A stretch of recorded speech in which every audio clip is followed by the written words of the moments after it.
هل جزاء الإحسان إلا الإحسان. Dans le cours de ce soir, je me suis reconnu dans certains moments de ma vie. Aoudoubila, je voudrais savoir comment faire pour toujours être sincère et se protéger de l'ostentation, car j'ai peur de faire des... Naam, c'est ce que j'allais dire aussi. Ce que j'allais dire. Ça a un rapport avec la première question. Pour être toujours sincère, Inch'Allah Ta'ala, et te protéger de l'ostentation, essaye de faire comme a dit le grand savant tout à l'heure. Qu'est-ce qu'il a dit?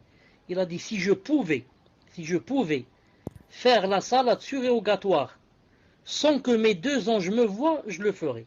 S'il y avait une solution, comment faire pour que, quand je fais la nafila, personne ne me voit, alors je le fais. Donc, toi, c'est quoi, qu'est-ce que tu dois faire? Tu dois miser au maximum sur la solitude quand tu fais la nafila.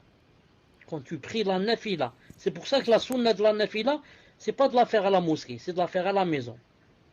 Donc, quand tu fais quelque chose à la maison, si tu peux au maximum la faire sans que personne te voie, fais-le. Mais si ce sont des choses que vous êtes nombreux dans la famille et que c'est des choses que tes enfants sont habitués à te voir, ta femme, c'est comme celui qui fait les 12 rak'at par jour.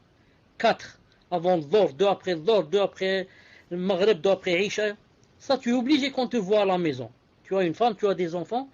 C'est pas de ça on parle, mais des choses que tu ajoutes en plus. Des choses que tu peux faire sans qu'ils te voient. Quand ils sont en train de dormir, quand tu peux jeûner sans qu'ils sachent. Et comme ça. Il a dit dois-je me repentir pour avoir été pour avoir été dans l'état que vous avez cité ce soir dans le cours Barakallahu Fikum.